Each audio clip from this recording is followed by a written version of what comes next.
Je m'appelle Bernard Don. Je m'appelle Mathès Espérance. Docteur Labosso. Denis Makwele. Je m'appelle Dana. Je m'appelle Michael. Je m'appelle Sahlok Zodé, de nationalité éthiopienne. Je suis kenyan. Je suis d'origine tanzanienne. Je suis ougandaise. Je suis rwandaise. Je suis d'origine burundaise. Je suis directeur régional de la société Colgate-Palmolive. Je suis directrice d'une école internationale. Je suis journaliste du sport. Sous-secrétaire général des Nations Unies. Actuellement, je travaille chez Business France. Je fais le master pour le moment.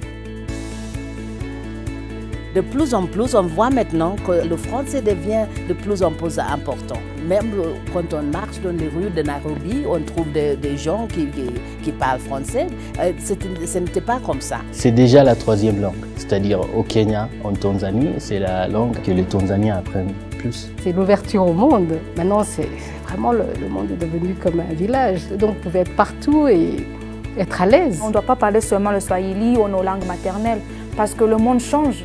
Et tout autour de nous change tout le temps. Donc si on veut vraiment s'intégrer et aussi acquérir tout ce dont on a besoin pour survivre dans ce monde, donc on a besoin de ça. Je parle français depuis l'âge de 5 ans.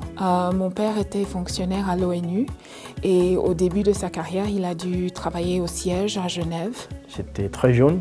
J'avais 14 ans. C'était un amour que je ne peux pas expliquer vraiment. J'ai adoré le français, mais aussi c'est parce que je savais qu'un jour, ça m'aiderait. Mon premier fois, c'était comme les bébés qui commençaient à parler A, B, C, D. Chaque mois, il y a des nouveaux. Comme ça, quand ils vont à l'université, ils auront quelque chose de base et aussi un avantage plus que les gens qui ont juste fait l'université en anglais. Je suis bilingue. Pour moi, ça me donne beaucoup d'avantages parce que quand je voyage, bien sûr quand je voyage et même pour mon travail. Ça m'a ouvert tellement de portes. Tous les pays en Afrique qui parlent français, ça m'a juste ouvert tout un monde qui aurait été sinon fermé sans cette culture française. Je suis assistante au directeur de l'Afrique.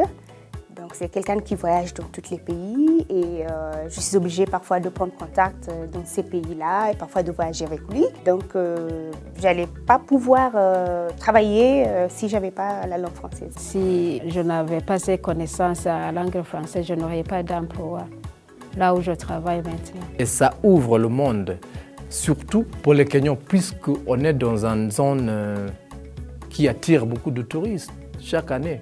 Ça ouvre beaucoup d'opportunités pour ceux qui apprennent le français. Au Kenya, peut-être en Afrique de l'Est en entier, et qu'il y a beaucoup de compagnies françaises. C'est vraiment un bon exemple pourquoi l'Afrique de l'Est devrait être plus accueillant l'investissement français en ouvrant la communication en langue française.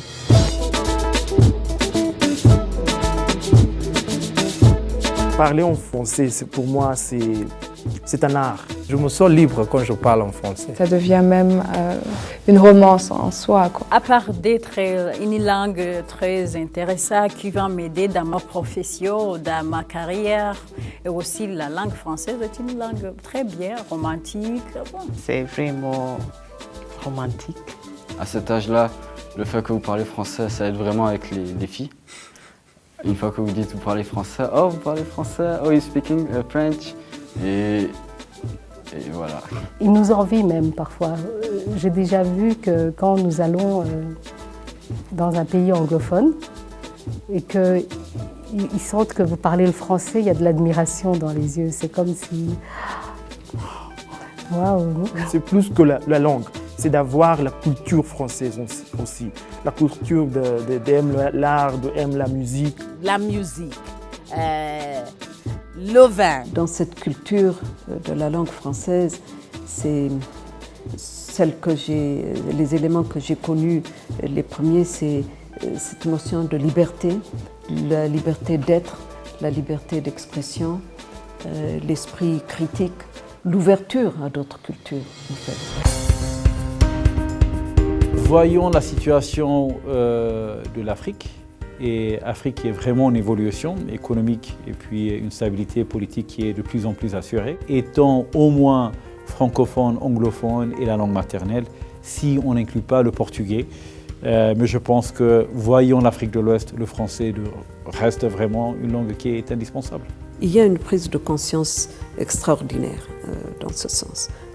On le voit dans beaucoup de pays où on ne veut pas rester dans le... On voit des pays francophones s'ouvrir à l'anglais pour essayer... Et on voit des pays traditionnellement de culture anglaise s'ouvrir à la francophonie. Je crois que c'est cet équilibre qui nous permettra d'avancer plutôt que de rester cloîtrés dans une communauté linguistique. En fait, la chose la plus importante que je cherchais, c'est communiquer à la personne qui parle français. C'est ça la chose la plus importante, la communication. Actuellement, sur le continent, il y a beaucoup de défis que nous devons relever qui dépassent les divisions linguistiques. Il faudra se rassembler autour des valeurs qui nous sont communes pour essayer de les affronter. Je crois que les langues qui dominent sur le continent ont des chances à contribuer à un meilleur rapprochement des peuples, qu'ils soient de l'Est ou de l'Ouest. It can be as simple as bonjour, bonjour, bonjour, comment ça va? Hey! Est-ce que tu me trouves jolie? Tenasana. Je t'emmène au Burundi. Tu dis quoi? Oui, together we can be. Prends-moi dans tes bras. Yes, it can be as simple as bonjour, bonjour, bonjour, comment ça va? Est-ce que tu me trouves jolie? Tenasana. Hey. Je t'emmène au Burundi. Tu dis quoi? Oui, together we can be. Parle-moi de toi et avec ton corps. Hey, quand de nous je dors, je t'aime.